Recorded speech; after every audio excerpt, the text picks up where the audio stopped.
Welcome back to another episode of Northport Living. School has started in Sarasota County, and today we're joined by Carol from the Social Services Division.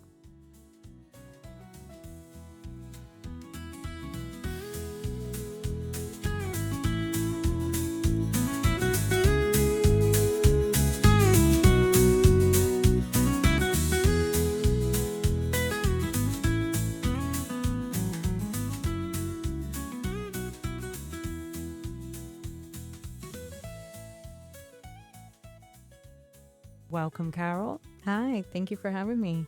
Let's start off with introducing social services to those people in Northport who might not know about it. So what's the purpose and the mission of the Social Services Division, and what's your role in the division? So our mission is to ensure the availability and awareness and accessibility of programs and resources in the community, and to assist families, specifically Northport residents and individuals, while improving their overall quality of life. So my role is the program administrator. So I help with our community events, our community clothing closet, and our Skills for Life, as well as the MP Square, which is our Northport and Nonprofits United. Wow, you mentioned a lot of programs there. Can you go into a little bit of detail, maybe expand on some of them, how listeners can access them, those sorts of things? Yeah, absolutely. So our bread and butter basically is our direct services provide for our community. So we assist Northport residents with help in a financial crisis with their rent, electricity, water, mortgage if they're past due. And then we also, apart from that, we have our Children's Community Clothing Closet where Northport residents are able to come and shop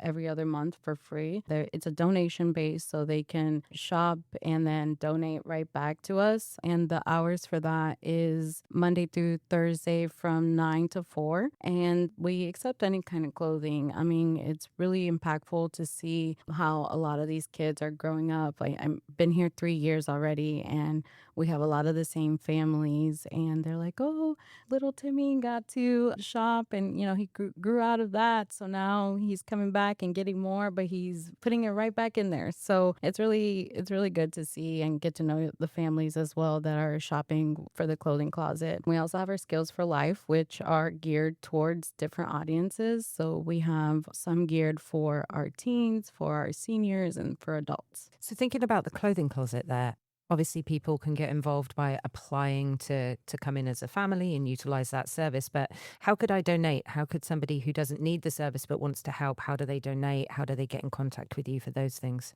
They're able to just drop off at our office at the Family Service Center. So we accept donations anytime we're open, Monday to Thursday, 8 to 5 p.m. They're able to just come in or let us know if they have like a big donation. We can meet them downstairs with a cart and bring it back up. That's perfect.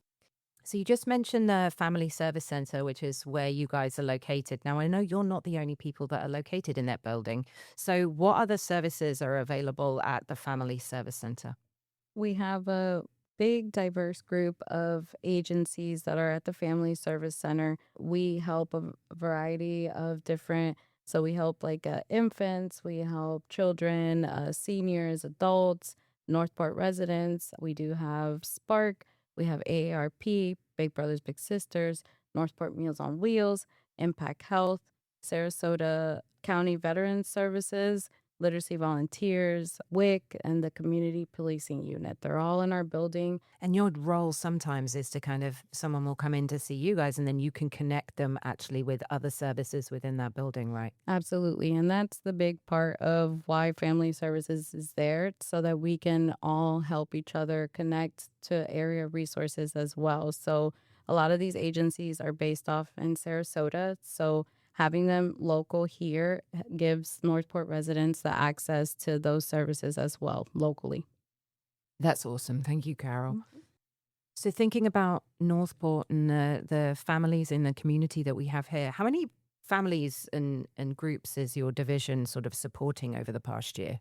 So I know we have a lot of families that call in. We track all of our phone calls and every contact that we make with a lot of our clients. So giving you a number of how many families we've had a lot of programs. So that's a little broad. But I know last year we had 8,784 information requests from Northport residents and even from some other states, some other counties that we were able to refer them to the correct place. And if we weren't able to help them, I mean, we've gotten calls from other people like, I live in Iowa and I wanted to know about so and so over there and like realty. And we're like, oh, we don't help with that, but we can connect you to, whatever realty or realtor information, But we do help a lot of people. And I know last year for our clothing closet, we had 252 children come and shop and get new clothing. Especially little boys, for some reason, are always growing more than little girls. So yeah, we do help a lot of people through our programs. That's awesome. Mhm. So, focusing solely on back to school, your division usually has a back to school resource fair. But this year, you did a slightly different program called the Supply Squad. Can you chat to us a little bit more about that program? Yeah, absolutely. So our back to school resource fair was a great event. We had fun every year, every time that we hosted it, but we did notice that for the last 3 years, we were looking at the trends and noticed that we wanted to be financially responsible. Noticed that all of well, not all, but a lot of the same agencies were offering the same services, duplication of efforts. So we wanted to be more impactful and say, how can we be good stewards of taxpayer dollars and how can we really put an impact out there? So that's when we created the supply squad so that we can help Northport residents and work closely with all the Northport schools to benefit those that are really needing assistance for back to school on more personal level. So, how does that program work? What happens? How do you get families to you? What are you then doing with those families? So we worked with all of the schools in Northport. So there's about 11, 12 now with the new high school. We worked with all of them before school ended and we asked them for a limited amount of students that could be referred to us. They know their kids the most. So they were able to connect us with some families. We reached out and a lot of those families were a little spectacle at first. They're like, you want to do what? Like take us shopping for and prepare our kids for back to school.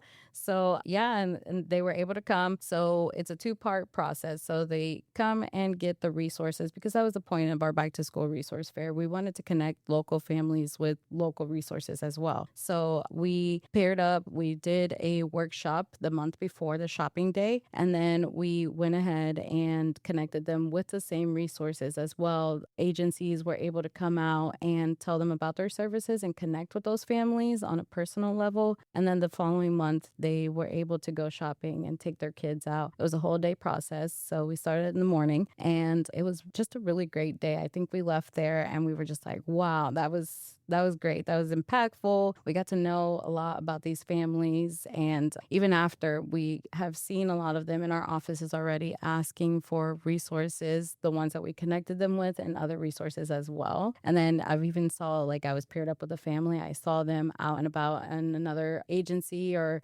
event that I was doing. And the kiddos are like, Carol, Carol. And I was like, oh man, they remembered me. So it was really good to have that impact on them.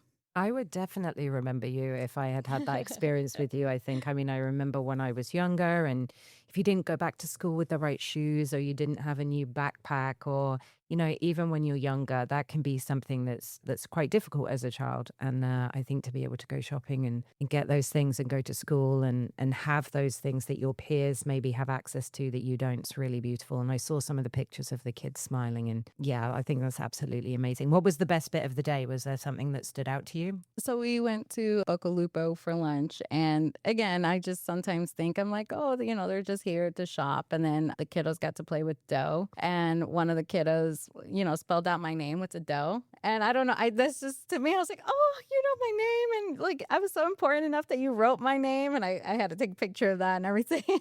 But also just seeing how grateful each family was. I mean, they were just very happy that they got to do this, and they were like, "Okay, I'm so glad that I I answered that email and that information, and that their counselors reached out to them and letting them know about the program, and that they were able to do it." So it really helped them. Well, thank you guys for doing it. Mhm. As we sort of come to the end of our chat, want to get some additional information out there to families that might be looking for support. So, are there any general resources that families in our area can look into? Where should they be going for like further information on all our programs, but other programs in maybe the county that might be available to them? So they're able to come to us for, we're like a community liaison as well for Northport residents. So they're able to give us a call and just ask us any questions or whatever they're looking for. We'll help them as much as we can, try to research, and we try to connect them to the right agency if we're able to. So even warm handoffs that we do,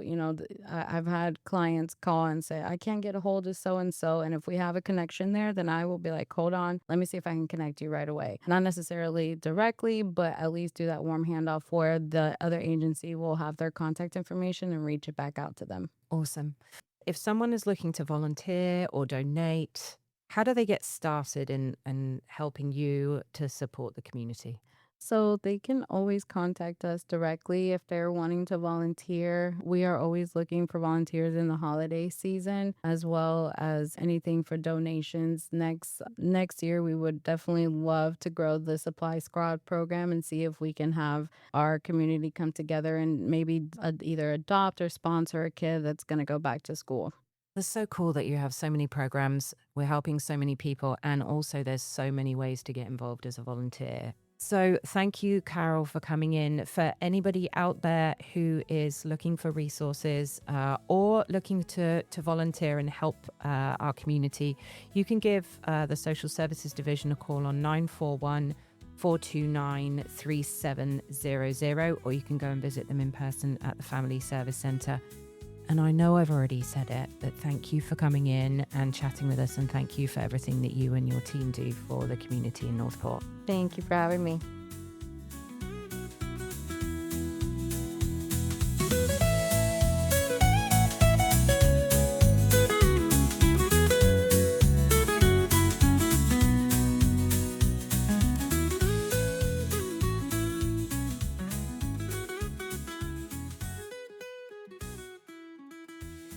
Thank you again for listening to another episode of Northport Living. We hope you enjoyed the episode. You can find resources for everything we discussed today in the show notes. Until next time,